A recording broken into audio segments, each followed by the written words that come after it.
દેવભૂમિ દ્વારકા જિલ્લામાં દ્વારકા એસઓજીને મોટી સફળતા મળી। પ્રતિબંધિત દવા વિદેશ મોકલવાના એક મોટા રેકેટનો પર્દાફાશ કરવામાં આવ્યો। ભારત સરકાર દ્વારા નિયંત્રણ હેઠળ રાખવામાં આવેલી આરએસ પ્રેગાબાલિન 450 mg, 300 mg અને 150 mg કેપ્સ્યુલનો મોટો વિશાળ જથ્થો ઝડપાયો। પ્રાથમિક તપાસમાં સામે આવ્યું છે કે આ દવાનો જથ્થો સમુદ્રી માર્ગે યમન મોકલવાની તૈયારી કરવામાં આવી રહી હતી। ખોટા બિલ બનાવી બિલમાં દર્શાવેલા જથ્થા કરતાં વધુ દવા મોકલવાનો પ્રયાસ પણ કરવામાં આવ્યો। આ સમગ્ર રેકેટમાં દેશ વિદેશના કેટલાક શખ્સોના નામ સામે આવતા તપાસ વધુ ગહન બની। દ્વારકા એસઓજી દ્વારા હાથ ધરાયેલી આ કાર્યવાહીમાં કુલ 9,50,490 નો પ્રતિબંધ કેપ્સ્યુલનો જથ્થો કબજે કરવામાં આવેલો। ઝડપાયેલ જથ્થાની અંદાજિત કિંમત 80,77,000 રૂપિયાથી વધુ હોવાનું સામે આવ્યું।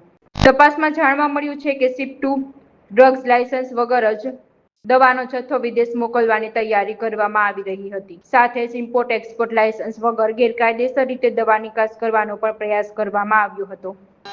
નાયબ પોલીસ મહાનિરીક્ષક શ્રી નેલી તરાઈ સાહેબ રાજકોટ વિભાગ તથા દેવભૂમિ દ્વારકા જિલ્લાના પોલીસ અધિક્ષક શ્રી જયરાજસિંહ વાળા સાહેબ તરફથી જિલ્લામાં ગેરકાયદેસર રીતે દવાઓનો સંગ્રહ કરતા, હેરાફેરી કરતા તથા વેચાણ કરતા ઇસમો વિરુદ્ધ અસરકારક કાર્યવાહી કરવા માટે સૂચના આપેલ હોય, જે અનુસંધાને એસઓજી શાખા દ્વારા ગત તારીખ 15/4/2024ના રોજ બાતમી આધારે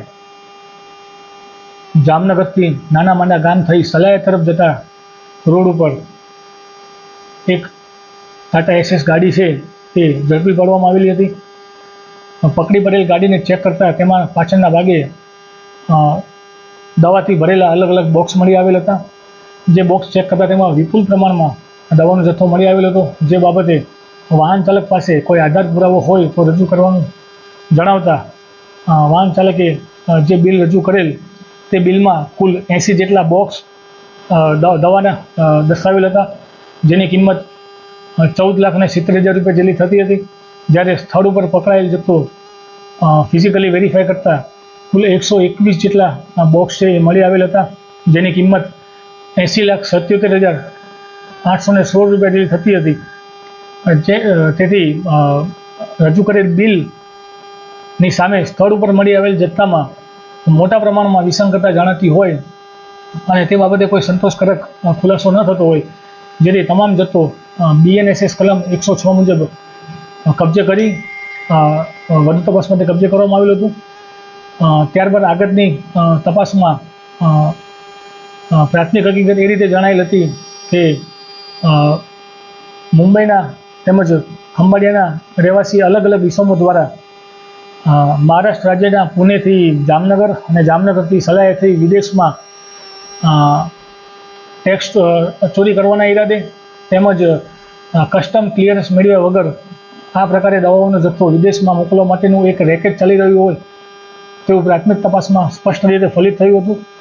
જેથી આ પ્રકારનું ગુનાહિત કૃત્ય જાણી આવતા કુલ અલગ અલગ 5 જેટલા ઇસમો વિરુદ્ધ નામજોગ ફરિયાદ દાખલ કરવામાં આવેલ છે, તેમજ તપાસમાં અન્ય જે વ્યક્તિઓના નામ ખુલે તેને પકડવા માટેની પણ તજવીજ હાથ ધરવામાં આવેલ છે। જે ઇસમો વિરુદ્ધ નામજોગ ફરિયાદ દાખલ કરવામાં આવેલ છે તેમાં અબ્દુલ મોઇન, અબ્દુલ રહેમાન મોહમ્મદ ઇશાક રહે મુંબઈ, ઇકબાર કરીમ ભાયા રહે સલાયા હાલ દુબઈ, હારિત નામનો વ્યક્તિ જે હાલ યમનમાં રહે છે તે, મોહમ્મદ અઝરુદ્દીન ઇમામુદ્દીન મોમિન રહે પૂના, રાજદેવસિંહ ભોજુબા સોઢા જે ખંભાળિયા તાલુકાના રહેવાસી છે તેઓની વિરુદ્ધ નામજોગ ફરિયાદ દાખલ કરવામાં આવેલી છે। તેમજ સમગ્ર ગુનાની તપાસ દરમિયાન અન્ય જે પણ આરોપીઓના નામ ખુલે તેની વિરુદ્ધ પણ કાયદેસરની કાર્યવાહી કરવા માટેની પ્રક્રિયા હાથ ધરવામાં આવી છે।